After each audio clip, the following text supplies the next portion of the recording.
Support for Another Round comes from Squarespace. Start building your own website today at squarespace.com.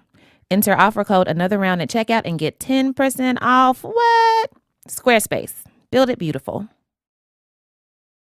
Hi, everyone. I'm Heben. I'm Tracy. And welcome to Another Round with Heben and Tracy. Woo. Nice. Thanks. I need another noise, an introductory noise. I guess I could just go back to the air horn. I'm always a fan of the air horn. All right, we're going to bring the air horn back, guys. All right, so what are we doing today, Tracy? Well, as I sip my drink, we are going to do a shot. Shots. Hey. I'm not doing a shot. We're doing our shot segment. Oh, man.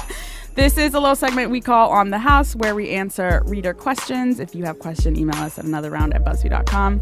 We pulled some from the grab bag. We physically printed the emails. Yes. I'm not even joking. Bless our heart. Printed out every single question that you all have sent us so that we don't lose them ever again. And then we just pulled some from the pile. Yes. So let's rifle through some here. All right. This we got? This one is pretty short and sweet.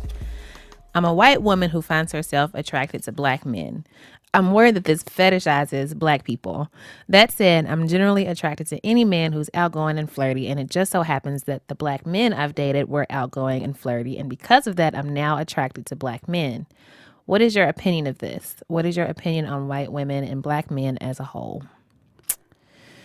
Have you any thoughts? I always find the language about how people talk about their racial preferences weird. How so? So it's like you're saying I'm attracted to black men. So all black men aren't alike. Yes. So you presume they are. And then you're like, oh, they're individuals. It just doesn't make sense to me that you can be like, I'm attracted to black men and not have an implicit idea of what you think all black men are like. Mm-hmm. So that's my answer to the question. Just do some soul searching about that.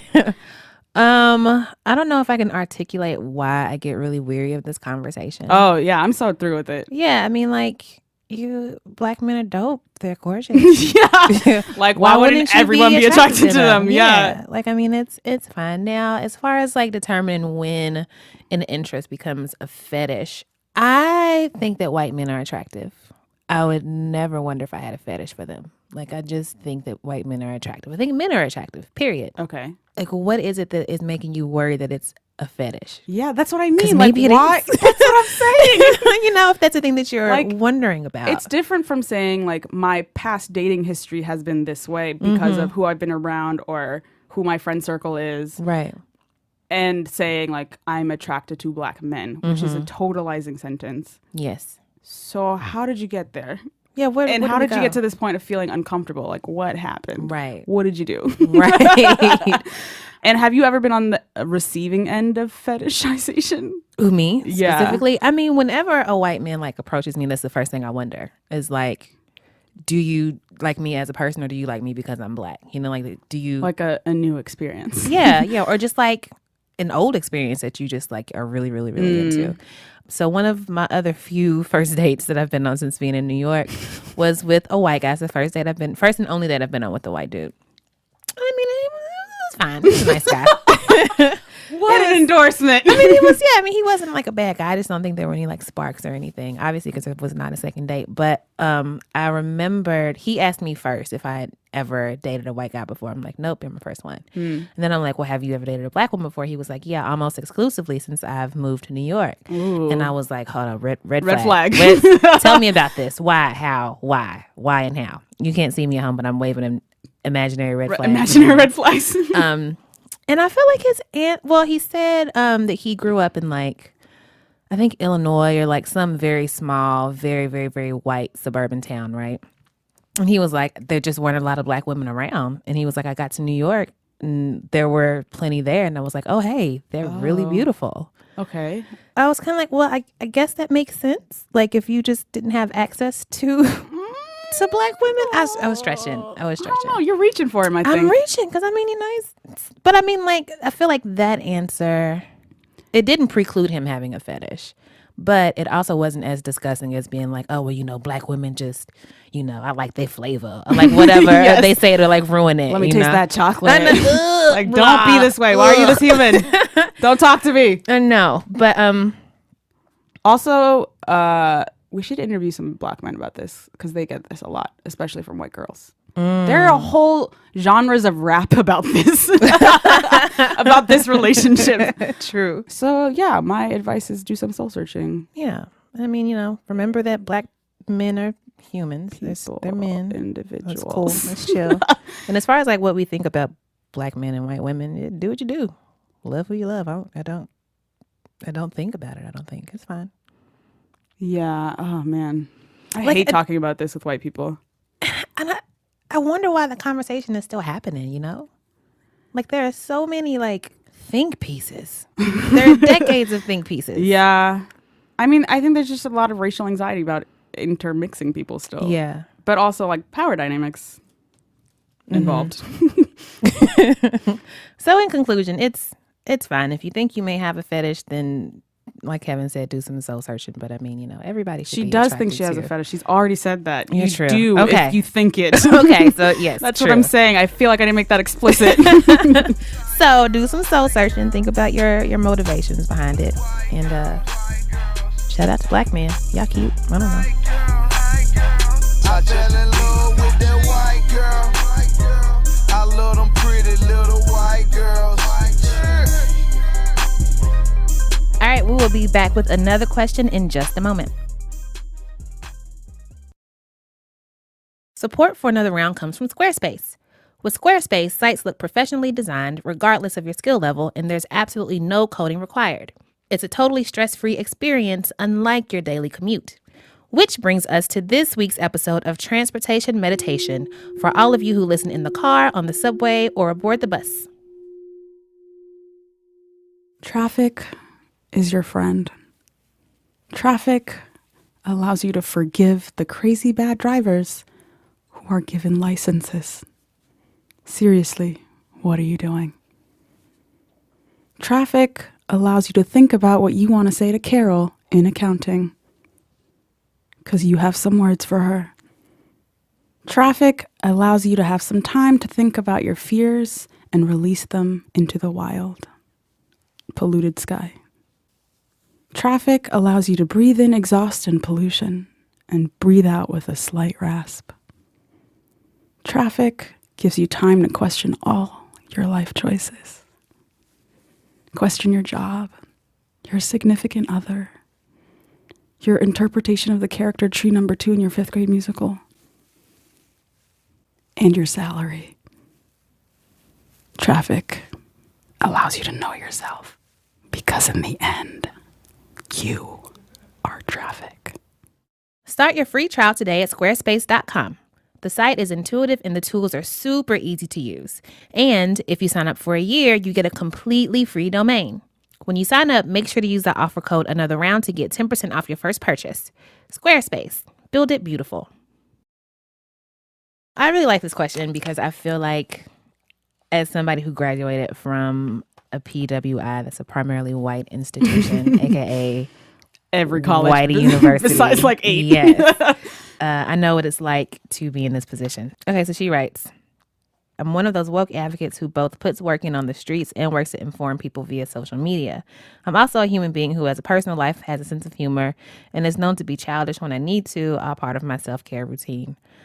Okay, well, she works in social justice, right? Mm-hmm. And so she's saying that on her Facebook page, like whenever she posts something about race or just like about activism and like equality and very proactive things like that, white people kind of like ruin it for her. Like they Like they ruin everything. Like they ruin everything. I mean, yeah, Facebook. That's all of Facebook. That's what Facebook is. Yes. And so she said people who are commenting on these things are typically white men, always a different one. And like they just keep popping up Yes. like whack-a-mole. And they Sorry. usually I feel her. and usually ask me to quote justify or quote explain or emphasizes quote their utmost respect for me but duty to call me out. I feel like these are things that they've actually said because these are all in quotes. Oh, absolutely. I can imagine that. So that coupled with her being a student at a white college has her wanting to take a vacation from white people. She says, unfortunately, I realize I can't delete all of them as Facebook friends because I really do want them to see what I post so they can sit in the discomfort of their racism very often. And I also realize I can't avoid them because white people are really everywhere. And I attend a PWI, so there's really no escaping, but I need a white free vacation. Oh. I have no cash to spend on an extravagant trip to the motherland, but would love to hear your discussion / ideas on how a black woman can spend a couple of days of much needed self-care engaging in a fully white people free oasis. Oh man. How do you orchestrate a vacation from white people when you live in white world and you don't have money to get out of it? First of all, get off Facebook. For your sanity's sake. You must. Like, it's not your job to educate people. Right. Like, you have a life to live. Yeah. And I understand, like, the want and the will. And, like, sometimes it's just so hard to walk away from, like, those really frustrating conversations where it's just like, if I just spend a little time with you, then you'll realize that especially if it's people you know in life. Like, if you'll see them around at school. But you gotta get off Facebook. Yeah, Your vacation disengage. must include no Facebook. What I would do, what me and my friends did when we were at our super white school, like literally the only exposure that we had to like blackness and black people was via the internet, via Black Planet. Like, we would be like where people were like out partying on like Saturdays or whatever. We were seriously in the computer lab at 1, 2 in the morning on Black Planet because we just needed to talk to some black people. Oh who my got God, us, you know? this is so precious. I know, so I'm not going to suggest that you go to Black Planet because it's 2015. I wouldn't do you that way. But Tumblr, replace Facebook with Tumblr. Black Tumblr is exactly where you need to go. Black people on Tumblr are super active, and a lot of them seem very like proactive as far as like just putting out images of like black positivity, like beautiful pictures of babies and like black women with like big hair and like colorful like lipstick and just beautiful pictures and videos and images of blackness. Yeah, like just post a selfie, post a picture of your squad. Yeah, that's it. And you need to immerse yourself in that's Black the social Tumblr. media network you should be on. Get away from Facebook. Yes, please get away from Facebook. Also, media. I feel like, you can't really control like the white people who live in your neighborhood. Right. But you can control like the kind of media that you take in. So A Different World. Oh my God, A Different World is on Netflix. It's on Netflix. Gather every single black human at your college and watch it together. Get it's some so snacks, good. yes, and just have like a watch party. It's such a good like college show. Yeah, they really do college really is a well. good college show. Yeah. What are some other like really good black things to watch? Just like movies. Black Dynamite is a great movie. I love Black Dynamite. Martin, you can't go wrong with old episodes of Martin. If you need a list of black films to watch, our coworker Kelly Carter wrote a list for BuzzFeed called 70 classic black films everyone should see at least once. So you can just like lock yourself. I've seen 0 of them. I need to do better. So come and pick up Heben. Yes. And lock yourselves in your living room or whatever and just like watch black stuff. Watch black movies. Music. Listen to the Waiting to Exhale soundtrack on repeat. Don't get no blacker. Oh man. In the email, I get a sense that you feel obligated to be like this voice for people. I would extend your vacation on Facebook a longer time, Yeah. Like have your little squad retreat, but like you don't have to do that. Yeah, anything that like zaps if it's that much of your actually energy. causing stress in your life, no, just say no. This is a voluntary social media thing. And also like one of the biggest parts of my self-care routine and like the most important thing that I've learned, especially being on Twitter like all the time where there's just like a flowing, unending stream of conversation, is being like, I don't have to explain this to you. It's not my job, it's not my duty to like teach white people what they don't know. Yeah, and you don't even have to say anything. I'm just saying ignore them. Yeah, well, it also sounds like she tries to ignore them too, but like just having, like, you need to get off of Facebook, just like for a long time. Also, if you don't feel like you can unfollow the people because you see them in life, yeah, like you can mute them, you can hide them from your feed, etc., etc. Yeah, so I'm all about curating that shit, so I don't hear any dumb opinions anymore. Yes, and I'm trying to live a better life. I don't need you in it. This reminds me of Katie Notopoulos, who also works at BuzzFeed, and has our sister podcast. Yes, Internet hostess Explorer. of Internet Explorer. She launched a campaign called Unfollow a Man, which was great because it made men everywhere so pissed off, great. which was so great. Just but unfollow a man on Twitter. You don't need Yeah. that. You don't need their Right. dumb opinions. And like looking at like the email threads that were spawned because of it, a lot of people were like, I unfollowed every man and my timeline is so much better. I got rich with power. Right. But I mean, that's so real though about like curating your social media world so that it fits you. Like I don't see a lot of like horrible stuff on my Twitter stream because I painstakingly like choose. I follow like 2 people. Yeah. I don't need to be reminded of that stuff. I know. Yeah, exactly. Don't need more. Oh, also, museums like a Black art museum or like an African American history museum, or just like it doesn't even have to be like Black stuff, just like non-white places. Like I know that I don't know where she's from. I don't think she said, but like Chicana museums or like Native American museums, like you have to do some work to seek it out. But like I think that media will be your best bet because that's what I was gonna say. Like because you're not gonna live in a world where where you're not surrounded by white people, right? You're gonna have to like create that world for yourself. Yes, and media is a great way to do that. But also like books. Like every feeling you've ever had, James Baldwin has written about. Toni Morrison has written about it. Yeah. Oh, another those thing things just like center me. Yeah. So basically, girl, we're rooting for you. We are. I definitely understand the struggle. I definitely get it. We need like a word for Blackation. Blackation? No. Blackation. So yeah, I hope that helped some. Get off Facebook. Stay off Facebook. Take a month off from Facebook. Yeah, prioritize your sanity. Prioritize your sanity. Yes, that's perfect.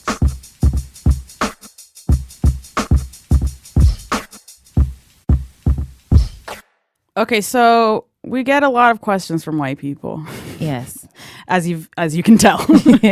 And sometimes I'm just like, I don't want to answer this. Yeah. And sometimes our lovely producer Meg Kramer will answer, and she writes a beautiful email. Oh my gosh, it was so good. Her email game is on point. Yes. The specific question that we get asked a lot is how can I be a better white person, basically? How can I be a better ally? Which I love that people are looking for an answer to that question. I love that white folks want to be better allies. But I got shit to do. Yeah, like we can't be like your personal diversity magical counselor. Negro. You know what I mean? Like our role in helping you be a better ally is having these conversations and allowing you guys to sit in on them. The podcast is a gift. Yeah. Yes. And it's kind of taxing to brown folks sometimes to, be asked or expected to be like someone's guide or teacher or like personal race consultant, Yeah. So y'all don't pay me enough for that. So if you've ever written in with one of those questions and didn't get an answer back from us, that's why. It's we just don't have the energy. So the last time we got one of these questions, our amazing producer, Meg Kramer, was like, I think I have a response for this. And then she wrote the most amazing email in response. It's very thoughtful, it's very kind, and also very informative. And we were like, yo, everybody should know this stuff. Like it needs to like live someplace in a space where like we can direct people to please read this email. Here's your answer to your question. So we are going to have Meg step into the studio and just talk to her cousins for a bit. She's going to get y'all together, white folks. Please sharpen your pencils, ready your notepads as Meg takes you to school. So the listener asks, I am a white woman. What can white people do better? How can I be a better ally? I'm not afraid to admit I'm ignorant in this. I want to be able to be useful and supportive, but I have no idea what I can do in a concrete way and in an emotional way. So that's pretty representative of the kinds of how can I be a better ally questions that we get. Mostly just earnestly want to do better. Yeah. And so this is what I wrote in response. Meg Kramer here, one of the producers who works on Another Round. This is a great question and one that I think about all the time, especially as a white woman producing a show for an intended audience that doesn't include me. I don't have a complete answer, but here are a few things I think about. I try to take on the work of understanding my own privilege without asking anyone else to explain it or help me feel better about having it. I learned a lot about that from an essay by the feminist scholar Peggy McIntosh called Unpacking the Invisible Knapsack. You should Google it right now. Sometimes I slip up. Like when I tell people that even though I'm from the suburbs, I'm not from the rich suburbs, as if it matters that I only have some of the white privilege, not all of it.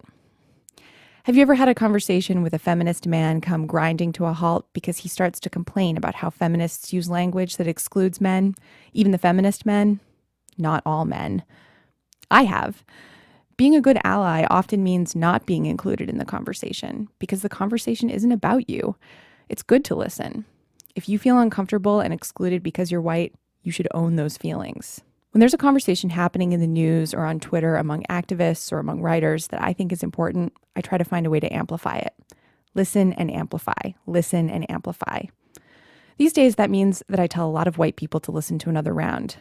Amplifying the opinions and ideas of other people is a way to participate without taking up space. In that vein, I talk to other white people about racism, especially the older people in my family who have an outdated idea of what it means to be progressive. Lastly, if you feel angry, sad, desperate, and helpless in the face of individual and institutional racism in America, you're not the only one. But that's no excuse for ignorance. You have the whole internet, the public library system. There are lots of ways to learn. Here are 3 articles you can Google to get you started. 12 Ways to be a White Ally to Black People at the Root. Alternet's 11 Things White People Can Do to Be Real Anti-Racist Allies. And Ashley Ford's list, 13 must-reads for the Black feminist in training on BuzzFeed. We'll include links to all these at BuzzFeed.com and on Twitter. Good luck, and thanks so much for listening to another round. That was beautiful. Oh, thanks. Thanks so much, Meg. Thanks for having me. Thanks for producing the show. It is my pleasure. It's my pleasure. All right, we did it. We did it. We did it. We did it. Hooray. We hope everybody enjoyed these 2 little snippets. Hope it was helpful. Yeah, I do hope it was helpful. And remember that if you have questions, to email us at anotherround@buzzfeed.com. We'll give you some advice on the house. Hence the name. As always, shout out to the Pod Squad. Yay! Bwah, bwah, bwah, bwah. This podcast is produced by Eleanor Kagan with editorial oversight by Jenna Weiss Berman. Production support comes from Julia Furlan and Meg Kramer. Yay. Also, shout out to Paul Revest. Paul. Argo Studios. Oh, pointing at the sky. Pew, Yes. pew, pew, pew, pew. Always holding us down. Shout out to Tracy. Oh, shout out to Heben. I ask you for advice like every day, so I'm glad other people get that privilege. You're also not allowed to sue me if your advice doesn't work out. True. Thank you to our in-house musicians. That is Jean Gray. You can follow her on Twitter at Jean Greasy. And to Don Will of the Almighty Tanya Morgan, you can follow him at Don Will. That's DonWill. You can follow Heben at Heaven, like the place that she was named after but doesn't believe in, and rants like the only word that people use to describe Kanye. It just sounds so much better coming from you. What? That took forever for me to say. I don't know. It just sounds so smooth. I feel like it's like a journey when I say it. I think it's just like because the it's a lot of longest words. sentence. It You know felt what? like a I long really sentence. need a better tagline, guys. Shout out to Tracy, aka Brokey McProperty, aka we got to change that name and her situation. Oh man, I cannot wait until I can change my Twitter name to Richie Von Moneyheimer. It's gonna be the best day of my life. And it's just gonna be like the Monopoly dude as your avatar. With my face like crudely Photoshopped photoshopped on it. If you like us, rate us on iTunes, leave a little review. If you don't say anything. But also, like, tell a friend, guys. Tell a friend. Yay. Call your mom. Drink some water. Take your meds. Do some stretching. Ignore white people on your Facebook feed. Unfollow a man. Oh yeah, unfollow a man. My favorite part was like people were like, I unfollowed one and then I just remembered all the ones I didn't like. It kept going. It's like, yeah, you don't have to put up with this. Thank you, Katie, for making that happen. Katie. Unfollow a man, everyone. And follow some better people in your life and get some Toni Morrison in your life. Bye guys. Bye. See you next week.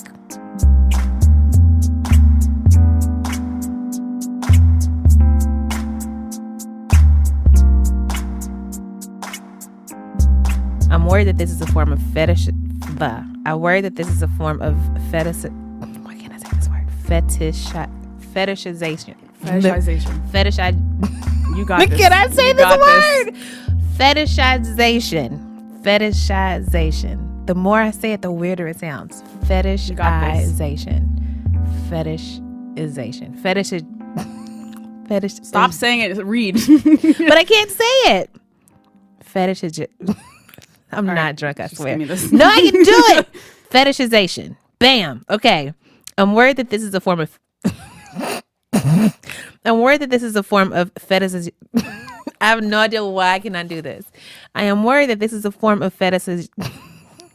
Why can't I say that word though? It's okay.